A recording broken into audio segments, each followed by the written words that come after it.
Hello, ladies and gentlemen, and welcome back to another episode. Week 1 of Game Day Pick'ems are upon us, and we've got a full slate of games for you today. I'm Nathan Johnston here with my co-host, Brad Hopkins, along with a special guest, local real estate mogul and current student at the University of Georgia, Mr. Ross Whitworth. Ross, good to have you on the show today, man. Thank you for having me. Absolutely. Brad, let's jump into this. Let's not waste anyone's time. The number 8 Penn State Nittany Lions go on the road to Morgantown, West Virginia to take on the West Virginia Mountaineers in Milan Pascar Stadium. Hope I pronounced that right. 12 o'clock kickoff on Saturday on Fox. Brad, they're ready to burn the house down in Morgantown. We know how rowdy that crowd gets up there. If they win this game, there might be a few couches, including this one we're sitting on, burnt. Just letting everyone know. A couple of your cars might be flipped over, but hey, that's why we've got Ross here to relocate you for the real estate. Brad, without further ado, let's get into it. This is a big game for both teams, and you could say James Franklin and Neal Brown both maybe hot seat heating up for them. I'll turn over to you, Brad. What are your thoughts previewing this game, and who comes out with the win in Morgantown? Absolutely, Nate. So you mentioned the hot seat, and I want to say, I think James Franklin obviously has a few more expectations on him than Neal Brown does, and I think this expanded 12-team playoff is going to be most beneficial to a team like Penn State that they play in such a tough conference. They've been behind Michigan and Ohio State for years, and they've never made the college football playoff. So the expanded playoff is like so beneficial to them where, they should sneak in. But going back to Neal Brown entering last season was definitely on the hot seat. And what does he do?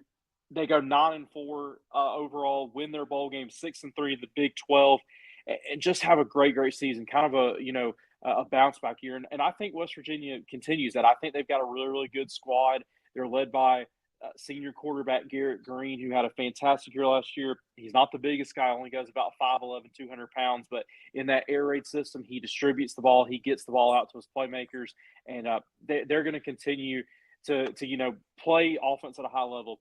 I want to make a quick note. If there's any of our subscribers, any of our viewers that are a fan of Last Chance U, I've been rewatching Last Chance U on Netflix to get ready for the football season. I found this little tidbit out researching this game. West Virginia's defensive coordinator was on season 1 of Last Chance U. He was East Mississippi's defensive coordinator. So hats off to Coach Jordan. Leslie has made the jump to D1, which is just awesome. So hats off to him. Shout out to him. We can get this to him. But thought that was really, really cool. So that's kind of West Virginia. They're going to put up points. They're going to be explosive. They were Nate, this was interesting to me, thinking about West Virginia, a team that throws the ball all over the place, but they were 3rd in the country last year with 228 rushing yards a game. So not necessarily a pass first team. They did a good job running the ball. You mentioned the environment there. It's going to be crazy in Morgantown. That's always a tough place to play.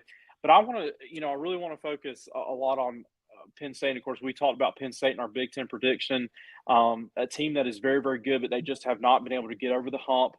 Drew Allar, he's a good quarterback. Can he take the next step under new offensive coordinator Andy Koltnecki? That's going to be the big question mark. They've got a great 1-2 punch at running back with Nick Singleton and Katron Allen. I think their wide receiving core is a little bit of a question mark. They do have Ohio State transfer Julian Fleming, but they need to find some more playmakers, plain and simple. To me, this game simply comes down to, I think Penn State's front 7 and specifically their front 4, they're going to pin their ears back on Garrett Greene, and they're going to look to get after the quarterback, and that starts with Danny Dennis Sutton and Abdul Carter. Especially Abdul Carter, who I've seen some early projections that he's probably going to be a first-round pick in the 2025 NFL draft. So this game at 8.5, I won't say that comes as a surprise to me, but I'm going to take Penn State by double digits. I think it's going to be a raucous environment. I think it's going to be a very, very tough game, and I think Penn State is going to have some nerves early on, but I think Drew Allar settles in. I think we see some growth for him, and I think the Nittany Lions win by 2 scores in Morgantown on Saturday. Yeah, Brad, it's a great pick. A lot of question marks regarding those transfers, coaching changes. We know everything that comes with that. Ross, I'll turn it over to you. Who do you got winning this game and thoughts on preview on this game in Morgantown? I'd have to agree with pretty much everything Brad just said. At the end of the day, even though West Virginia, they finished the season on a hot streak, Greene, he's mobile, but at the end of the day, State has just too many guys. They got Abdul Carter, they got Deni Dennis Sutton on the D line. They just added Georgia transfer AJ Harris in the secondary. Then on the offense, you've got Tyler Warren. He's probably one of the top 5-10 tight ends in the country, to go along with arguably the best, arguably right behind Ohio State, the best backfield in the entire country with Nick Singleton and Katron Allen. You had the former five-star transfer Julian Fleming from Ohio State. And I just don't see a way that Penn State lets this one get past them. James Franklin just has too much on the line in this game, because with this new expanded playoff, and also considering that the Pac-12 is no longer there, it takes away one less obstacle from them in the playoff with the removal of a Power 5 champion with only 4 teams, only 4 major conference winners. So I don't want to sound too harsh, but it's pretty wasted season in these Penn State fans' eyes now that there's a 12-team playoff. Whoa. And if they don't make the playoff, it's pretty much just a wasted season for them at this point, because they're not going to be too happy with continuously year after year being a top 10 team preseason and just never beating Ohio State, never beating Michigan. And it seems like they just are in a 10-2 streak just for eternity. But at the end of the day, I just can't see West Virginia really getting close in this one, no matter how big of a home field advantage they have in this game. Wow, 2 picks right off the bat with Penn State and Brad Ross. I mean, you make a lot of great points. I think to y'all's point, we're really going to have to see how Drew Allar develops in this offense under new offensive coordinator Andy Kotelnicki. I hope I pronounced that right. It's kind of hard spelling, but he was great with Kansas. We saw what he did with Jalen Daniels. If Jalen Daniels could have stayed healthy, well, who knows what that offense was capable of last year for the Jayhawks. And he's going to have a really good opportunity with Allar to do just the same. Allar coming off an impressive season last year, 25 passing touchdowns and only 2 interceptions. But, there's a lot of question marks with Allar. I really don't know if he's going to develop.